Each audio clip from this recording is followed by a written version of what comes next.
I am a simple man, raised in a rural family. Got my pocket of friends, yeah, I'm exactly where I wanna be. No master plan, it's all falling right in front of me. Got everyone else to thank, 'cause I'm exactly where I wanna be. Welcome to Smackey's Garage. Today we're going to be talking about the projects that we're going to be doing this winter. We're going to specifically focus on the '69 Mustang because that's where most of the projects are going to lie. There's going to be some big projects this year that I want to get through that's going to make the car much more drivable for me, much more fun, and it's going to require a lot of work. So we're going to go through the list of those projects. Now it's early December right now and the car is put away for winter. Now unfortunately up here in New England we get a lot of snow early.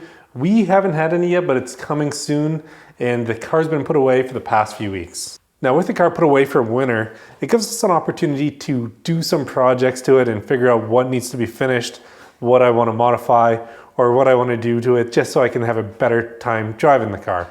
Now it's a blast to drive right now, but there's some drivability mods that I want to do, and then there's some mods that I think are going to make it look a little bit more original that I want to do.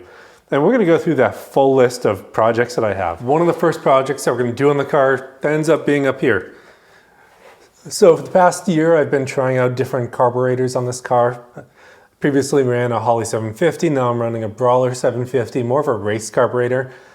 And, you know, I've done an electronic choke, I've gone to a manual choke, this is running no choke. Now, I think one of the next things I want to explore is actually running fuel injection on this car. Now, I've decided on the Holley Sniper 2 system. I've been really wanting to try out the fuel injection on this car, mainly because it'll make the starting of the car and the driving experience so much better up here in New England with temperatures that are 40 degrees one day and then 75 to 80 degrees the next day. Now, one of the main reasons why I want to go fuel injection on this car, at least for this year, is to try it out to see how it performs. I'm hoping that it's going to improve some of the drivability on the car, which is really one of the main things that I'm going for. I still have a little bit of a stumble when I step on the gas, and it changes from season to season depending on the temperature outside. So I'm guessing it has a little bit to do with the air density. So we're going to try out fuel injection. Now I'm not committing to go fuel injection forever on this car, but I do want to see how it performs over at least the period of a year. If I can't get it running or something doesn't go right, I'm not going to get rid of these carburetors. I'll always have them sitting up there that I could throw on in case I want to go back. So that's going to be one of the first big projects that we're doing this year. Now, one of the other projects that I'm doing that may not be big, but it is a project that I need to do to this car is I want to change out the exhaust tips for the correct ones. So on this car, I'm running long tube headers to a pipes X pipe to 2.5 full exhaust all the way out back of this car. And one of the things on it is I've never actually had the right exhaust tips for it, mainly because to get exhaust tips for the 2.5-inch pipes, they're extremely expensive. So for this, I picked up some exhaust tips. I did get the right ones. They're actually, when you look at the pricing for them, they're about $175. So to do the exhaust on this with shipping, to just get the tips on it was about $400. So I did bite the bullet this year and I did purchase the exhaust tips. And they actually look really nice. I'm really happy with the way that they're rolled on the end, as well as the quality of the entire tip itself. So that's one of the projects that we're probably doing mid to late December. That's really gonna change the look of the rear of the car. Having the exhaust tips that I have on it now, which is essentially no tip, just a 2.5-inch pipe, looks really unfinished. So I'm excited to get this done. Now, the next project that I want to do to the car is I want to change out the rear gears. So it's running a 3.0 right now, which is, if you're talking big block with torque, fine, it'll run well. But it's nothing like matching it with a 350 rear axle with a 4-speed on one of these big block cars. So I'm actually going to be swapping out the rear end. We're going to swap out the gears. I haven't decided exactly who I'm going to go yet with for the gears, but I need to make some calls around, figure out what we're going to do. Now that's one of the projects that I'm really looking forward to finishing up and trying out on this car. Back when I had my 1994 Mustang, I still remember changing the rear end gears on it. I think I went from a 325 to a 373, and it made a massive difference in the performance of that car. It accelerated so much faster, and it made it so much of a more fun track car. Now we're going to completely rework this power steering this year. or else at least we're gonna take it all apart, take a look at what needs to be changed and what can be kept. Now I haven't talked about this too much, but the car is constantly leaking power steering fluid from the back of the pump. The pump that's on there now is actually not the right style pump for the 69 Mustang. I actually have an original power steering pump for this car that needs to go in.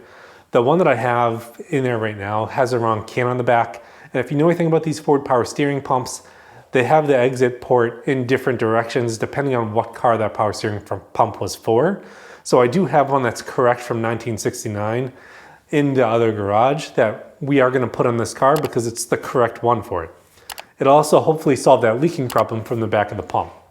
Now I do have a full rebuild kit for the power steering pump, so we'll work through that. I did purchase the new piston for underneath as well as the boot that goes with it. Now the reason why I purchased this is because I was driving the car last year and I noticed there's no real hole for a castle nut before. So I've been using 2 nuts to secure it and to jam it in place so that the steering doesn't have any issues. That's not the right way to do it. It does work, you do end up with a jam nut, but I want to get the castle nut on there, the right setup for the car. Now the steering piece that's on there, I believe is actually original to the car in 1969.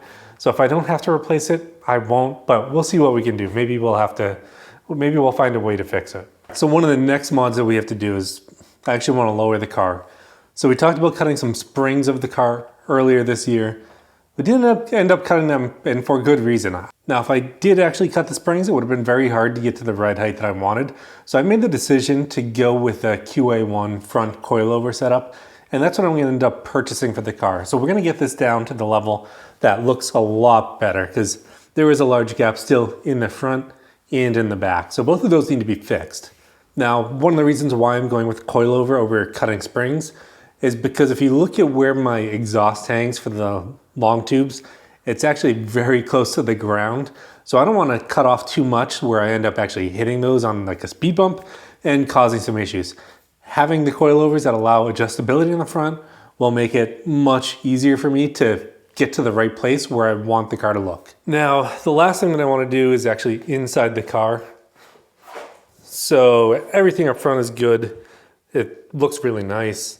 I do need to do some rattle patrol in there and figure out what the rattles are behind the dash and clean those up. But what I need to do is actually behind here. So we did mount the fire extinguisher last year. We do have the bottom of the folding seat. I don't have the upper piece with the folding seat. Now that upper piece with the folding seat is actually turning out a little bit hard to find. I found some kits that include both the lower and the upper, but the quality of them aren't great, and I really don't want to buy another lower seat for this too. So if I can find an upper, I'll just replace the upper. Let me know down in the comments if you know anywhere that I should be looking for one of these, or if you potentially have one that would work for this. It's a black, I think it's a Comfort Weave rear seat, just the upper part for the fold down seat. They don't make the cover anymore, and that's what really got screwed up on the previous one.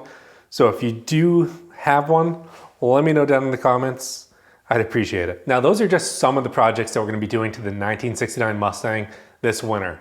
Don't forget to subscribe to the channel, like this video, and follow along as I finish up this 1969 Mustang. And then make sure you check out the other projects that we have on this channel, whether we're talking about the Factory 5 GTM, the F-150. Thanks for tuning into Smackey's Garage. I'll see you next time.